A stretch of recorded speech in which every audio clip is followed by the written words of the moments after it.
ಎಲ್ರಿಗೂ ನಮಸ್ಕಾರ. ನೀವು ನೋಡ್ತಾ ಇರೋದು ಒನ್ ಇಂಡಿಯಾ ಕನ್ನಡ. ನಾನು ಪ್ರತಿಮಾ. ವೀಕ್ಷಕರೇ, ಟೆಕ್ನಾಲಜಿ ಎಷ್ಟೊಂದು ಅಡ್ವಾನ್ಸ್ಡ್ ಆಗ್ತಾ ಇದೆ ಅಲ್ವಾ?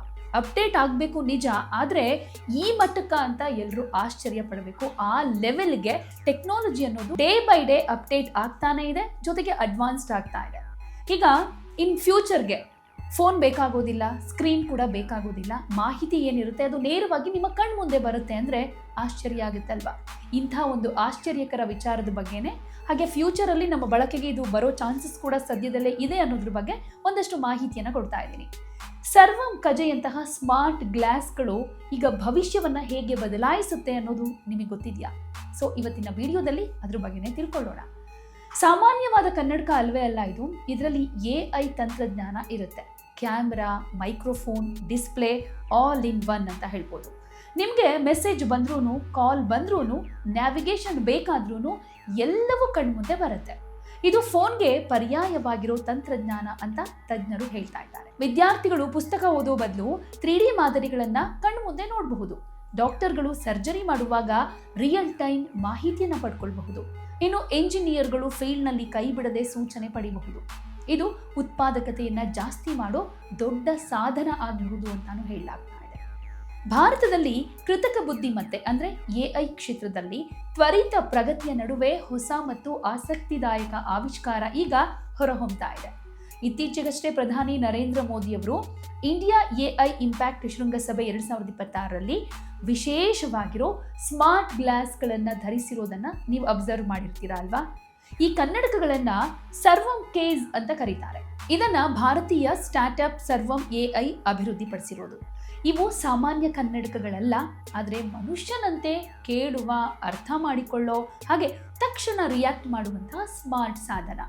ಈ ತಂತ್ರಜ್ಞಾನ AI ಭವಿಷ್ಯದಲ್ಲಿ ನಮ್ಮ ದೈನಂದಿನ ಜೀವನದ ಅವಿಭಾಜ್ಯ ಅಂಗವಾಗುತ್ತೆ ಅನ್ನೋದ್ರಲ್ಲಿ ಯಾವುದೇ ಡೌಟ್ ಇಲ್ಲ. ಈ ಸರ್ವಂ ಕೇಜ್ ಏನಿದೆ AI ಚಾಲಿತ ಸ್ಮಾರ್ಟ್ ಗ್ಲಾಸ್ ಇದು. ಸೊ ಇವುಗಳನ್ನು ಹಾಕೊಂಡಾಗ ಯಾರ್ಯಾರು ಯೂಸ್ ಮಾಡ್ತಿರ್ತಾರೋ ಅವರಿಗೆ ವೈಯಕ್ತಿಕ ಡಿಜಿಟಲ್ ಸಹಾಯಕವನ್ನು ಹೊಂದಿರೋ ಅನುಭವ ಕೊಡುತ್ತೆ. ಈ ಸಾಧನ ಒಂದು ನೈಜ ಸಮಯದಲ್ಲಿ ಕಾರ್ಯನಿರ್ವಹಿಸುತ್ತೆ. ಅಂದರೆ ನೀವು ನೋಡುವಂತಹ ಅಥವಾ ಹೇಳೋ ಯಾವುದೇ ವಿಷಯವನ್ನ ತಕ್ಷಣ ಅರ್ಥ ಮಾಡಿಕೊಳ್ಳುತ್ತೆ, ಹಾಗೆ ರಿಯಾಕ್ಟ್ ಕೂಡ ಮಾಡುತ್ತೆ. ಇಲ್ಲಿ ತನಕ ನಾವು ಫೋನ್ಗಳು ಹಾಗೆ ಕಂಪ್ಯೂಟರ್ಗಳ ಮೂಲಕ AIಯನ್ನು ಬಳಕೆ ಮಾಡ್ತಾ ಇದ್ವಿ. ಆದರೆ ಈ ಕನ್ನಡಕಗಳು AIಯನ್ನು ನೇರವಾಗಿ ನಮ್ಮ ಕಣ್ಣಿಗೆ ತರುತ್ತೆ. ಇದು ಪರದೆಯನ್ನು ಪದೇ ಪದೇ ನೋಡೋ ಅಗತ್ಯವನ್ನು ಕೂಡ ಕಮ್ಮಿ ಮಾಡುತ್ತೆ. ಇದರಿಂದ ಕೆಲಸ ಹೆಚ್ಚು ಈಸಿ ಕೂಡ ಆಗುತ್ತೆ. ಈ ಕನ್ನಡಕದ ವೈಶಿಷ್ಟ್ಯಗಳ ಬಗ್ಗೆ ಮತ್ತೆ ವಿಶೇಷತೆಗಳ ಬಗ್ಗೆ ಮಾತಾಡೋದಾದ್ರೆ, ಈ ಸರ್ವಂ ಕೇಜ್ನ ದೊಡ್ಡ ಶಕ್ತಿ ಅಂತ ಅಂದರೆ ಅದು ಸ್ಮಾರ್ಟ್ ವೈಶಿಷ್ಟ್ಯ ಅಂತ ಹೇಳ್ಬೋದು. ಇದನ್ನ ಸಾಮಾನ್ಯ ಗ್ಯಾಜೆಟ್ಗಳಿಂದ ಪ್ರತ್ಯೇಕ ಮಾಡುತ್ತೆ. ಇದು ನಿಮ್ಮ ಮುಂದೆ ಏನಿದೆ ಅನ್ನೋದನ್ನ ನೋಡಬಹುದಾದ ಸಣ್ಣ ಕ್ಯಾಮ್ರಾವನ್ನು ಹೊಂದಿದೆ. ಹಾಗೆ ಇದು ರೆಕಾರ್ಡ್ ಮಾಡೋದಲ್ಲದೆ AI ಸಹಾಯದಿಂದ ಅರ್ಥ ಕೂಡ ಮಾಡಿಕೊಳ್ಳುತ್ತೆ, ಹಾಗೆ ಅದಕ್ಕೆ ಪ್ರತಿಕ್ರಿಯೆ ಕೊಡುತ್ತೆ. ನೀವು ಏನನ್ನಾದರೂ ಕೇಳಿದರೆ ಈ ಕನ್ನಡಕಗಳು ತ್ವರಿತ ಮಾಹಿತಿಯನ್ನು ಒದಗಿಸಬಹುದು. ಹಾಗೆ ಮತ್ತೊಂದು ವಿಶೇಷತೆ ಅಂದರೆ ಸಂಪೂರ್ಣವಾಗಿ ಧ್ವನಿ ಚಾಲಿತ ಇವು. ಅಂದರೆ ನಾವೇನು ಹೇಳ್ತೀವಿ ಅಂದರೆ ಮಾತಿಂದ ಯಾವುದೇ ಟೈಪ್ ಮಾಡಬೇಕಾಗಿಲ್ಲ. ನಾವೇನಾದರೂ ಹೇಳಿದರೆ ಅದು ಅದಕ್ಕೆ ತಕ್ಕನಾದಂಥ ನಾವೇನಾದರೂ ಕೇಳಿದರೆ ಅದಕ್ಕೆ ಆನ್ಸರ್ ಮಾಡೋ ಪ್ರಯತ್ನ ಮಾಡುತ್ತೆ ಅಂತ. ಯಾವುದೇ ಗುಂಡಿಗಳನ್ನು ಒತ್ತೋ ಅಗತ್ಯ ಇಲ್ಲ. ಈಗ ಫೋನಲ್ಲಾದರೆ ಏನೋ ಸರ್ಚ್ ಮಾಡಬೇಕು ಅಂತಂದರೆ ತಕ್ಷಣ ನಾವು ಟೈಪ್ ಮಾಡ್ತೀವಿ, ಆದರೆ ಇದರಲ್ಲಿ ಜಸ್ಟ್ ಹೇಳಿದರೆ ಸಾಕು, ಏನು ಟೈಪ್ ಮಾಡೋ ನೆಸಿಟಿ ಇರೋದಿಲ್ಲ. ಹಾಗೆ ನೀವು ಏನು ಹೇಳ್ತೀರಾ ಅನ್ನೋದನ್ನು ಅರ್ಥ ಮಾಡಿಕೊಂಡು ಅದಕ್ಕೆ ತಕ್ಕ ಹಾಗೆ ಪ್ರತಿಕ್ರಿಯೆ ಕೊಡುತ್ತೆ. ಹಾಗೆ ಇವುಗಳನ್ನು ಬಳಸೋದಕ್ಕೂ ಕೂಡ ತುಂಬ ಈಸಿ ಆಗಿರುತ್ತೆ. ಅದರಲ್ಲೂ ಎಸ್ಪೆಷಲಿ ತಂತ್ರಜ್ಞಾನದಲ್ಲಿ ಹೆಚ್ಚು ಪ್ರವೀಣ ಅಲ್ಲದವರಿಗೆ ಇದು ತುಂಬ ಯೂಸ್ ಆಗುತ್ತೆ. ಯಾಕೆಂದರೆ ಕೆಲವರು ನೀಟಾಗಿ ಫೋನ್ನೇ ಯೂಸ್ ಮಾಡೋದಕ್ಕೆ ಬರೋದಿಲ್ಲ, ಅಂಥವ್ರಿಗೆ ಇದು ತುಂಬ ಯೂಸ್ಫುಲ್ ಅಂತ ಹೇಳ್ಬೋದು. ಹಾಗೆ ಇನ್ನೊಂದು ವಿಶೇಷತೆ ಅಂದರೆ ನೈಜ ಸಮಯದ ಪ್ರತಿಕ್ರಿಯೆ ಅಂತ. ಇದರ ಅರ್ಥ ನೀವು ಯಾವುದೇ ಪ್ರಶ್ನೆಗೆ ತಕ್ಷಣದ ಉತ್ತರವನ್ನು ಪಡ್ಕೊಳ್ಬಹುದು. ನೀವು ಜಸ್ಟ್ ಡೈರೆಕ್ಷನ್ ಹೇಳ್ತಾ ಇರಬೇಕು ಅಥವಾ ಮಾಹಿತಿಯ ಅಗತ್ಯ ಇದ್ರೆ ಒಂದು ಸ್ವಲ್ಪನೂ ಲೇಟ್ ಮಾಡದೆ ಇದು ಸಹಾಯ ಮಾಡುತ್ತೆ. ಇದಲ್ಲದೆ ಈ ಕನ್ನಡಕಗಳು ಫೋಟೋಗಳು ಮತ್ತು ವಿಡಿಯೋಗಳನ್ನು ಕೂಡ ರೆಕಾರ್ಡ್ ಮಾಡಿಕೊಳ್ಳುತ್ತೆ. ನೀವು ನಿಮ್ಮ ಮೊಬೈಲ್ ಫೋನನ್ನು ಹೊರ ತೆಗೆಯೋ ಅಗತ್ಯನೇ ಇರೋದಿಲ್ಲ. ನೀವು ನೋಡೋದನ್ನು ನೇರವಾಗಿ ಸೆರೆ ಹಿಡಿಬಹುದು. ಹಾಗೆ ಪ್ರಯಾಣಿಸುವ ಅಥವಾ ವಿಷಯವನ್ನು ಕ್ರಿಯೇಟ್ ಮಾಡಬೇಕು ಅಂತಂದರೆ ಈ ವೈಶಿಷ್ಟ್ಯ ಅನ್ನೋದೇನಿದೆ ಈ ಸ್ಮಾರ್ಟ್ ಗ್ಲಾಸಲ್ಲಿ ಇದು ಅದಕ್ಕೆ ತುಂಬ ಯೂಸ್ ಆಗುತ್ತೆ. ಹಾಗೆ ಇನ್ನೊಂದು ಸ್ಪೆಷಾಲಿಟಿ ಏನಂತಂದರೆ ಇದಕ್ಕೆ ಯಾವುದೇ ಸ್ಕ್ರೀನ್ ನೆಸಿಟಿ ಇರೋದಿಲ್ಲ ಅಂತ, ಕೇವಲ ಧ್ವನಿಯ ಮೂಲಕ ಮಾಹಿತಿಯನ್ನು ಕೊಡುತ್ತೆ. ಹೀಗಾಗಿ ನೀವು ಕನ್ಫ್ಯೂಸ್ ಆಗೋ ನೆಸಿಟಿ ಇರೋದಿಲ್ಲ. ಫೋನ್ ಆದ್ರೆ ನೋಡ್ಕೊಂಡು ಆಪರೇಟ್ ಮಾಡ್ತಾ ಇರ್ತೀವಿ, ಆ ಕಡೆ ಏನಾಗ್ತಿದೆ ಗಮನಿಸೋದಕ್ಕಾಗೋದಿಲ್ಲ. ಬಟ್ ಈ ಸ್ಮಾರ್ಟ್ ಗ್ಲಾಸ್ ಹಾಕೊಂಡ್ರೆ ಆ ಕಡೆ ಈ ಕಡೆ ನೀಟಾಗಿ ಅಬ್ಸರ್ವ್ ಮಾಡಬಹುದು. ಅದರಲ್ಲೂ ಬಹಳ ಮುಖ್ಯವಾಗಿ ಈ ಸಾಧನಗಳನ್ನ ಭಾರತೀಯ ಭಾಷೆಗಳಿಗೂ ಕೂಡ ಅಭಿವೃದ್ಧಿ ಪಡಿಸಲಾಗ್ತಾ ಇದೆ. ಇದರ ಅರ್ಥ ಇದು ಹಿಂದಿ ಮತ್ತು ಇತರ ಭಾಷೆಗಳಲ್ಲೂ ಕೂಡ ಕೆಲಸ ಮಾಡೋದಕ್ಕೆ ಸಾಧ್ಯ ಅಂತ. ಭಾರತದಂತಹ ದೇಶಕ್ಕೆ ಇದು ಬಹಳ ಮುಖ್ಯ ಅಂತಾನೆ ಕನ್ಸಿಡರ್ ಮಾಡಲಾಗ್ತಾ ಇದೆ. ಇನ್ನು ನರೇಂದ್ರ ಮೋದಿ ಅವರು ಈ ಸ್ಮಾರ್ಟ್ ಕನ್ನಡಕಗಳನ್ನು ಹಾಕೊಂಡು ಭಾರತ್ ಮಂಟಪದಲ್ಲಿ ನಡೆದ 2026ರ ಇಂಡಿಯಾ ಎಐ ಇಂಪ್ಯಾಕ್ಟ್ ಶೃಂಗಸಭೆಯಲ್ಲಿ ಅವುಗಳ ಬಗ್ಗೆ ತಿಳಿದುಕೊಂಡ್ರು. ಮೋದಿ ಈ ಹೊಸ ತಂತ್ರಜ್ಞಾನವನ್ನು ಬಳಸಿದಾಗ ಅದು ತಂತ್ರಜ್ಞಾನದ ಮಹತ್ವ ಏನು ಅನ್ನೋದನ್ನು ತೋರಿಸುತ್ತೆ. ಸರ್ಕಾರ ಭಾರತದಲ್ಲಿ ಅಭಿವೃದ್ಧಿಪಡಿಸಿದ ತಂತ್ರಜ್ಞಾನಗಳನ್ನು ಸಪೋರ್ಟ್ ಮಾಡುತ್ತೆ, ಜೊತೆಗೆ ಸ್ವಾವಲಂಬನೆಯತ್ತ ಕೆಲಸ ಮಾಡ್ತಾ ಇದೆ ಅಂತ ಇದು ಸೂಚಿಸುತ್ತೆ. ಸರ್ವಂ ಎಐ ಸಂಸ್ಥಾಪಕರು ಇದನ್ನ ಪ್ರಮುಖ ಸಾಧನೆ ಅಂತಾನೆ ಕರೀತಾ ಇದ್ದಾರೆ. ಈ ಸರ್ವಂ ಎಐ ಬೇರೆ ಯಾವ ಗ್ಯಾಜೆಟ್ಗಳಲ್ಲಿ ಕೆಲಸ ಮಾಡ್ತಾ ಇದೆ ಅಂತ ನೋಡೋದಾದ್ರೆ, ಸದ್ಯಕ್ಕೆ ಭಾರತದ ಎಐ ಮಿಷನ್ ಮತ್ತು ಅದರ ಪ್ರಾಮುಖ್ಯತೆ ಬಗ್ಗೆ ತಿಳ್ಕೊಳ್ಳೋದಾದ್ರೆ, ಭಾರತ ಸರ್ಕಾರ ಎಐ ಅನ್ನ ಉತ್ತೇಜನ ಮಾಡುವುದಕ್ಕೆ ಇಂಡಿಯಾ ಎಐ ಮಿಷನ್ ಅನ್ನ ಶುರು ಮಾಡಿದೆ. ಈ ಮಿಷನ್ ಅಡಿಯಲ್ಲಿ ಸಾವಿರಾರು ಕೋಟಿ ರೂಪಾಯಿಗಳನ್ನ ಹೂಡಿಕೆ ಮಾಡಲಾಗ್ತಾ ಇದೆ. ದೇಶದಲ್ಲಿ ಎಐ ಸಂಶೋಧನೆಯನ್ನ ಸ್ಟ್ರಾಂಗ್ ಮಾಡೋದು, ಹಾಗೆ ಸ್ಟಾರ್ಟ್ಅಪ್ಗಳನ್ನು ಬೆಂಬಲಿಸೋದು, ಜೊತೆಗೆ ಹೊಸ ತಂತ್ರಜ್ಞಾನಗಳನ್ನು ಅಭಿವೃದ್ಧಿಪಡಿಸೋದು ಇದರ ಮೂಲ ಉದ್ದೇಶ. ಈ ಮಿಷನ್ ಅಡಿಯಲ್ಲಿ ಭಾರತೀಯ ಭಾಷಾ ಆಧಾರಿತ ಎಐ ಮಾದರಿಗಳನ್ನು ಕೂಡ ಅಭಿವೃದ್ಧಿಪಡಿಸೋದಕ್ಕೆ ಅನೇಕ ತಂಡಗಳನ್ನು ಸೆಲೆಕ್ಟ್ ಮಾಡಲಾಗಿದೆ. ಸಂಶೋಧನೆ ಹಾಗೆ ಅಭಿವೃದ್ಧಿಯನ್ನ ಫಾಸ್ಟ್ ಮಾಡೋದಕ್ಕೆ ಸಾವಿರಾರು GPUಗಳನ್ನು ಕೂಡ ಒದಗಿಸಲಾಗಿದೆ.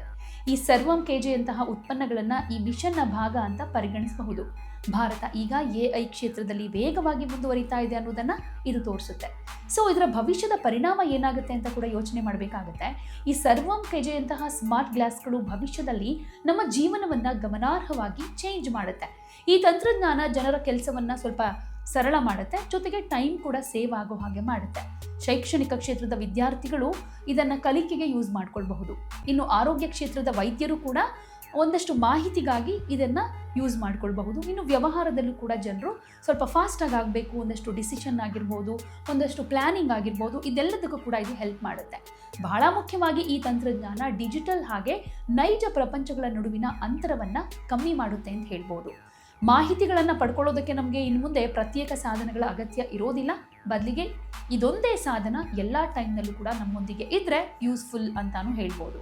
ಆದರೆ ಒಂದು ಪ್ರಶ್ನೆ ಇಲ್ಲಿ, ಜನ ಈಗಾಗಲೇ ಮೊಬೈಲ್ಗೆ ಅಂಟ್ಕೊಂಡಿದ್ದಾರೆ, ಇನ್ನು ಕಣ್ಣಿನ ಮುಂದೆ ಸ್ಕ್ರೀನ್ ಇದ್ರೆ ವಾಟ್ ನೆಕ್ಸ್ಟ್? ಒಂದು ರೀತಿ ಎದುರುಗಡೆ ಇರೋರ ಜೊತೆ ನೇರವಾಗಿ ಸಂಭಾಷಣೆ ಮಾಡೋದು ಕೂಡ ಕಮ್ಮಿ ಆಗಬಹುದೇನೋ, ಅಥವಾ ಇದು ಉತ್ಪಾದಕತೆಯನ್ನು ಜಾಸ್ತಿ ಮಾಡಿ ಸಮಯ ಉಳಿಸಿ ಜೀವನವನ್ನು ಈಸಿ ಕೂಡ ಮಾಡಬಹುದು. ಈಗಲೇ ಏನು ಹೇಳೋದಕ್ಕಾಗೋದಿಲ್ಲ. ಆದರೆ ಪ್ರತಿ ಹೊಸ ತಂತ್ರಜ್ಞಾನದಲ್ಲೂ ಒಂದಷ್ಟು ಲಾಭನೂ ಇರುತ್ತೆ, ಅಪಾಯನೂ ಇದ್ದೇ ಇರುತ್ತೆ. ಸ್ಮಾರ್ಟ್ ಗ್ಲಾಸ್ಗಳು ಭವಿಷ್ಯವನ್ನು ಚೇಂಜ್ ಮಾಡೋ ಶಕ್ತಿ ಹೊಂದಿವೆ, ಆದರೆ ನಿಯಂತ್ರಣ ಇಲ್ಲದೆ ಹೋದರೆ ಅದು ಸಮಸ್ಯೆಯನ್ನು ಕ್ರಿಯೇಟ್ ಮಾಡಬಹುದು. ಹಾಗಾಗಿ ಅಪಾಯ ಮತ್ತು ಸವಾಲುಗಳು ಎಲ್ಲದರಲ್ಲೂ ಇದ್ದೇ ಇರುತ್ತೆ. ಗೌಪ್ಯತೆಯ ಸಮಸ್ಯೆಗಳು ಏನಾದರೂ ಎದುರಾಗಬಹುದು, ಜೊತೆಗೆ ಯಾರಾದರೂ ವಿಡಿಯೋ ತೆಗೆದುಕೊಳ್ತಾ ಇದ್ದಾರೆ ಅಂದರೆ ಅದು ಗೊತ್ತಾಗದೇನೂ ಇರಬಹುದು. ಡೇಟಾ ಭದ್ರತೆ ಬಗ್ಗೆ ಒಂದಷ್ಟು ಆತಂಕ ಇದೆ, ಯಾಕೆಂದರೆ ನಿಮ್ಮ ವೈಯಕ್ತಿಕ ಮಾಹಿತಿ ಸುರಕ್ಷಿತವಾಗಿರುತ್ತಾ ಇಲ್ವಾ ಅನ್ನೋ ಆತಂಕ ಕೂಡ ಇರುತ್ತೆ. ಜೊತೆಗೆ ಸಾಮಾಜಿಕ ಅಂತರ ಅಂತೂ ಇದ್ದೇ ಇರುತ್ತೆ. ಸೊ ಜನ ಇನ್ನಷ್ಟು ಡಿಜಿಟಲ್ ಆಗಬಹುದಾ? ಇದರಿಂದ ಕಾನೂನು ಮತ್ತು ನಿಯಂತ್ರಣ ಅಗತ್ಯ ಇರೋದ್ರಿಂದ ಈ ಮೊಬೈಲ್ ಬಂದಾಗಲೂ ಜನ ಒಂದಷ್ಟು ಡೌಟ್ ಪಡ್ತಾ ಇದ್ರು. ಈಗ ಮೊಬೈಲ್ ಅನ್ನೋದು ಅವರ ಲೈಫ್ನ ಬಹುಮುಖ್ಯ ಭಾಗ ಅಂತ ಅನ್ನಿಸ್ಕೊಂಡಿದೆ. ಹಾಗೇನೆ ಸ್ಮಾರ್ಟ್ ಗ್ಲಾಸ್ಗಳು ಕೂಡ ಮುಂದಿನ 5-10 ವರ್ಷಗಳಲ್ಲಿ ಸಾಮಾನ್ಯವಾಗುವ ಸಾಧ್ಯತೆ ಕೂಡ ಇರುತ್ತೆ. ಇದು ಮೊಬೈಲ್ ನಂತರದ ದೊಡ್ಡ ಕ್ರಾಂತಿ ಕೂಡ ಆಗಬಹುದು. ಆದರೆ ಮೊದಲೇ ಹೇಳಿದ ಹಾಗೆ ಮೈನಸ್ ಪ್ಲಸ್ ಅನ್ನೋದು ಎಲ್ಲದರಲ್ಲೂ ಇರುತ್ತೆ. ನಾವು ಯಾವುದ್ರ ಕಡೆ ಗಮನ ಕೊಡ್ತೀವಿ, ಯಾವುದನ್ನು ಹೆಚ್ಚು ಬಳಕೆ ಮಾಡ್ತೀವಿ, ಯಾವ ರೀತಿ ಉಪಯೋಗಿಸ್ಕೊಳ್ತೀವಿ ಅನ್ನೋದ್ರ ಮೇಲೆ ಅದು ಡಿಪೆಂಡ್ ಆಗುತ್ತೆ. ಯಾವುದೇ ಸುದ್ದಿಯ ಅಪ್ಡೇಟ್ ಅನ್ನ ಮಿಸ್ ಮಾಡ್ಕೊಳ್ಬಾರ್ದು ಅಂದ್ರೆ ಈಗಲೇ ಒನ್ ಇಂಡಿಯಾವನ್ನ ಸಬ್ಸ್ಕ್ರೈಬ್ ಮಾಡಿ. ನಿಮಗೆ ಬೇಕಾದ ಭಾಷೆಯಲ್ಲಿ ಎಲ್ಲಾ ಸುದ್ದಿ ತಿಳಿಬೇಕು ಅಂದ್ರೆ ಒನ್ ಇಂಡಿಯಾ ಆಪ್ ಅನ್ನ ಡೌನ್ಲೋಡ್ ಮಾಡ್ಕೊಳ್ಳಿ.